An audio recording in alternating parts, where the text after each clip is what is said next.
All right, this is Ranking of Cage, episode 13. Renfield. So Renfield from the year 2023. So Renfield, we open up in a group meeting and find out it's a meeting for people experiencing destructive relationships.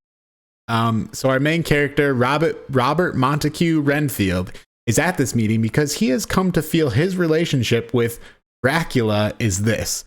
Renfield serves as a familiar to Dracula, and we also find out he eats bugs to briefly supercharge his superpower.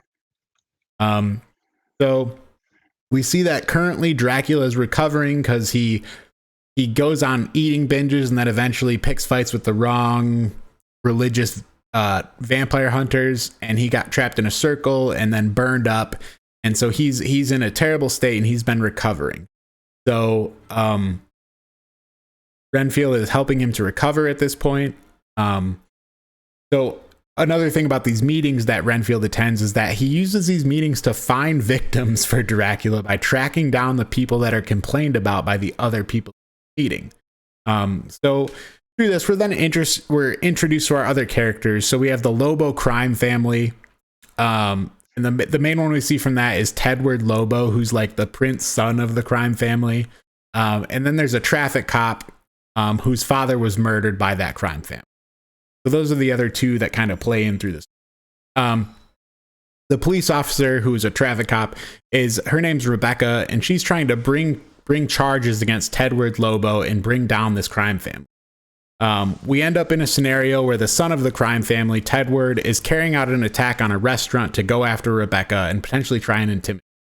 Renfield is also at this bar. He sees Rebecca stand up to her aggressor, Tedward, and he's so amazed by her ability that he's like entranced by her ability to stand up to her aggressor. So he eats his bugs to get his superpower, and then he takes on all the assailants in the bar and kind of saves them. He then realizes his new goal is not actually to help Dracula, but to actually make sure Dracula can't reach full power. And he figures this out at one of his meetings. He then gets his own apartment. He's trying to kind of create a life separate from being a servant to Dracula. So then obviously Dracula finds out about this. He finds Renfield one night, and he's not happy. He finds a book with a sticker on it because Renfield got this book about how to stand up, or I don't remember the name of the book, but it was like a thing about dealing with destructive relationships, abusive relationships. Yeah. And Dracula finds a sticker on it that leads back to the place where this group is meeting. So Dracula, a church, yeah, Dracula, yeah. And Dracula immediately heads back to this group meeting location. He invades the meeting, kills everyone there. Renfield is left with blood on his hands. The police officer, Rebecca, shows up and arrests him because now, there with a bunch of people murdered. So, meanwhile, the crime family's been tracking Renfield after he took out a bunch of their grunts previously. And then instead of backup police officers showing up to help Rebecca, they're all on the payroll of the crime family, so we get a bunch of members of the crime family. Rebecca escapes with Renfield in the back of her police car. Renfield explains exactly what's going on. Renfield fights off a major assault from a team of police and crime family combined. Meanwhile, Tedward tracked Renfield back to where Dracula was hiding, and a deal struck between Dracula and the crime family. Renfield and Rebecca take the fight to the crime family. They first battle with a group of Lobo crime family members that have been given familiar powers by Dracula, similar to what Renfield had. After this, they have a battle with Dracula and eventually end up trapping him in a magic circle. Then they torture him and cut him into pieces. They live happily ever after and bring everybody from the meeting back to life because Dracula blood can heal and bring people back to life. And that's the movie. Yeah, well, they used cocaine in the circle, so that was right. Big detail. Yes. They had a bunch of cocaine, and then they used that to create the trapping circle. I thought it was a decent movie. Yeah, I thought it was decent. I think the words I'm trying to come up with, I thought of super camp. And then my wife suggested new camp, like NU camp. Because to me, it's very campy, but it's very campy. But it's trying so hard to be campy, and it's a weird future campy. To me, I don't know, over the top. Yeah, but in a weird way. It didn't feel like actual campy where it was a low cost special effect. It felt like we have all these special effects, but we want it to look campy though. I don't Yeah. Like the one part where he's running Lobo, Teddy Lobo. What's his name? Tedward? Tedward, yeah. Is his name actually Tedward? I didn't catch that. Didn't know I thought that it was just until like Teddy or after something the movie, like that. and I was looking at stuff, and his name's Tedward Lobo. Where he drives up to the DUI like station. Yeah. And then he tries to go through the barricade and he jumps out and he just starts throwing cocaine at the officers as he's running away. I thought his character was amazing. I thought the characters good. Yeah. The characters were the best part of this movie. Like I thought Nicolas Cage's character was great. The way he acted his character I thought was awesome. I loved what's the guy's name? The Tedward Lobo character. Yeah. From Parks and Rec. He's in a lot of things. He's in voice in BoJack Horseman. He does a lot of voice acting as well, I think. Ben Schwartz. Yeah, that's his name. All of the people in the meeting. Yeah, they were great, especially the leader. Yeah. So the beginning of the movie, okay, so they had a whole thing with ska where he said he's really into ska, and then they he shows up to get him and they're listening to ska music. Right. I don't know what this movie hates about ska music. But it's like a funny, I don't think they hated it. It's like a funny, I think they chose ska as like a niche like thing to make fun of. You know, like fourth wave ska. Right. You know, I thought that was really good. I just think there was some really like funny scenes, and I thought the characters, but then like the overall of the movie, some of the plot stuff overall, no, it didn't. I don't know that it worked. It's too simple. Right. And like the scene where he takes on the group of like the crime family plus the police, and there's like a pile of bodies that like goes all the way up to the second floor. And like there's the comedy in that, but it's like there were so many fight scenes in this movie, and it was like they were campy, comedic. There were too many fight scenes for what this movie was. Like, yeah, they had, I think so, because it wasn't about the fight scenes. It's not like no. And there were just too many. And I agree with that. Yeah, and came off as kind of weird almost. Yeah, they were just trying to show off his powers too much, or the powers of the familiars. And there were good things where he ripped the guy's arms off and then he used an arm as a javelin.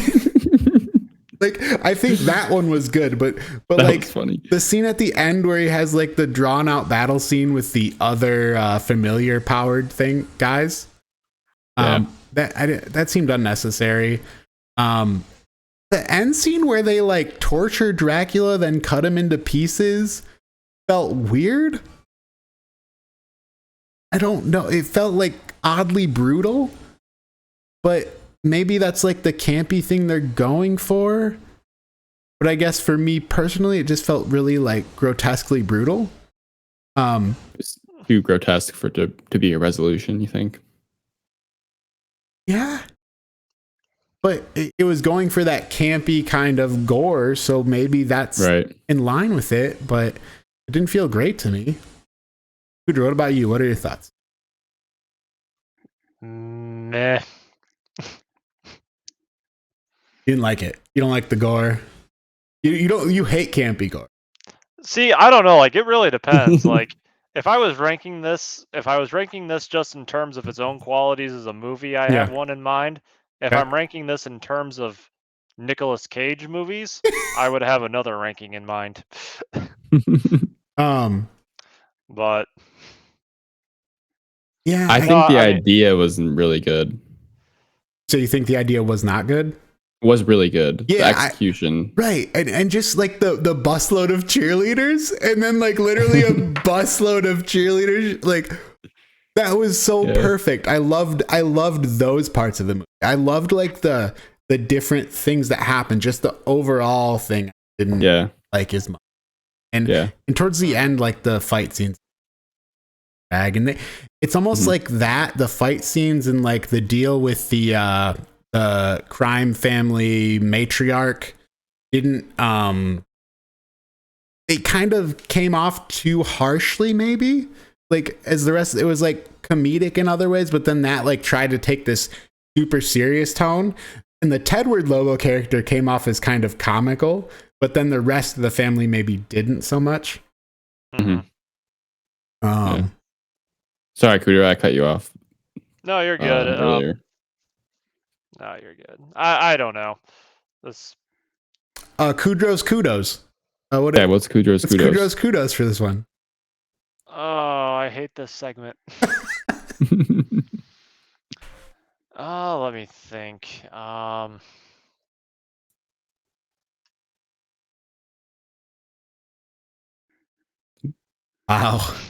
Well, why do you think? I kind of want to discuss the idea that this was kind of based around about the abusive or destructive relationship. I thought that was a really good idea. Yeah, really good idea of incorporating it with Dracula. No, I did think very that, unique. Yes, 100% agree. That idea presentation. I don't know if it was executed as well as it could have been, though. Right. Also agree. You got kudos or no? He's got no kudos. I mean, I'm sure there's a kudos. I'm sure there's a kudos somewhere. Movie gets no kudos. I mean, the music. I guess the music was the music. I can't really say anything stood out. I do think some. I do think some of the fight scenes were entertaining enough to watch, even if they were pretty brutal. But I guess overall they were entertaining. Even if I do agree with some of the things you guys were saying that sometimes they might have went on just a little bit too long. Yeah. Red Quinn. Well, I was gonna say the Nicolas Cage, when that one scene in the apartment where he was essentially the epitome of the abusive relationship. I thought that was really good. That was he's like saying all the buzzwords like up in his face, like and that's and like then the book. That's like the everything outside of the main line this movie does amazingly. And like that main line stuff kind of fell apart for me.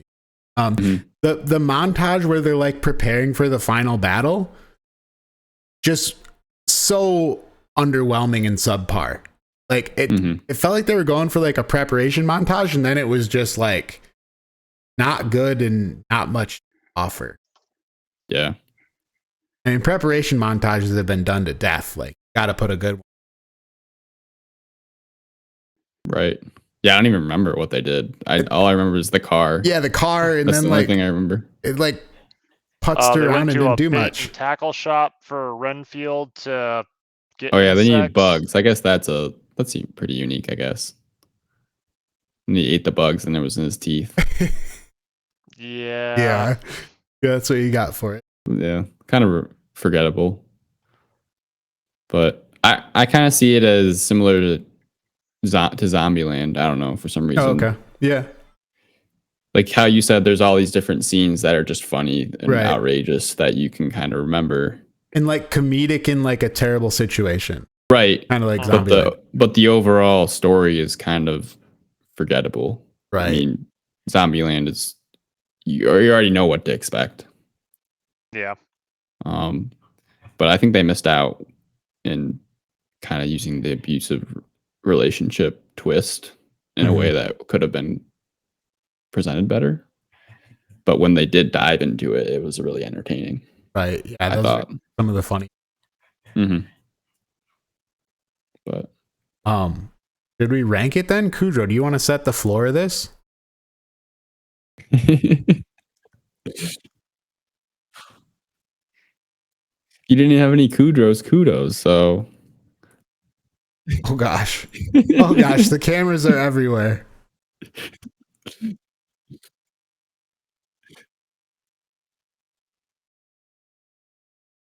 Kudrow, are you gonna rank this? Oh, Kudrow's not in. Big time technical difficulty here. I forgot to add Kudrow to this scene. So we're going to do that now. It's crazy. All right, Kudrow, you're in the scene now. Yeah, I was like front and center there for a Nobody else could see you though. I don't know. This movie feels like a C to me.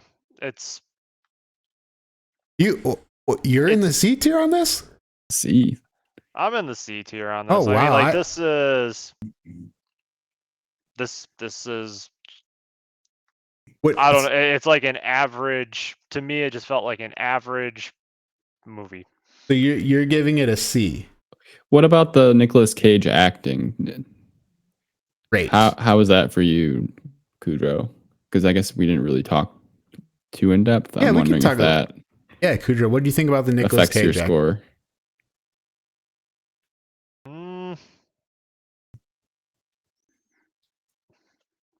Nicolas Cage. I mean, I don't know if he did good as Dracula, but he was definitely Nicolas Cage playing a character called Dracula.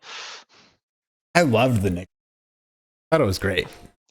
Oh, I mean, like it was a very Nicolas Cage, pretty hammy Dracula. So which vampire Cage did you prefer? Because okay, if we're gonna say this compared to Vampire's Kiss, then Vampire's Kiss it's a heck of a lot more I mean, Vampire's Kiss is like a giant meme. This actually felt like a movie. So already an improvement there. You like Vampire's Kiss better? No, you didn't listen to a thing I said. You only hear what you want to hear, Colton. All right, Kudrow's at a C. Quinn, you want to go next? You got me too. You can go ahead. I am highly surprised that Kudrow gave this movie a C after what we heard from. I honestly love all the outsides of this movie, and the main story frustrates me. With what could have been, I think, because some of the stuff's so good, and I was honestly debating between a D plus and a C because the main story kind of felt like it failed to me. I think I still give it a C due to all the extraneous stuff, the stuff outside of the main story being very much entertaining. So I think I agree with Kudrow, and I land at a C as well. It's lower than I thought you'd go. If the main story really killed it for me, I felt like it kind of fell apart in the end. So it's like, how can I? Yeah, that's fair enough. Because I'm leaning on a B plus. I think B plus. Like, I think this is the highest one. Oh, you got opinion. Above Raising Arizona, huh? I think so. Gotcha. I think the best parts of this movie outshone the mediocre parts, I guess. I mean, that's what kind of pushes it up. Yeah, there were parts I really liked. One thing about Nicolas Cage's acting, there were some parts where it was hard to understand what he was saying because of, I'm assuming it's the teeth or the makeup. It's just sometimes it came across as like mumbling. I really like his mom. Yeah, I thought it was great. I think that's a part of the character too, but it was, But yeah, I think it's a B plus for me. All right, so with that, let's look at the overall here. So if it was me, I would put it at the top of the B. Quinn, you would put it above Raising Arizona? Yeah. Kudrow would put it with your two. Kudrow would put it below Vampires.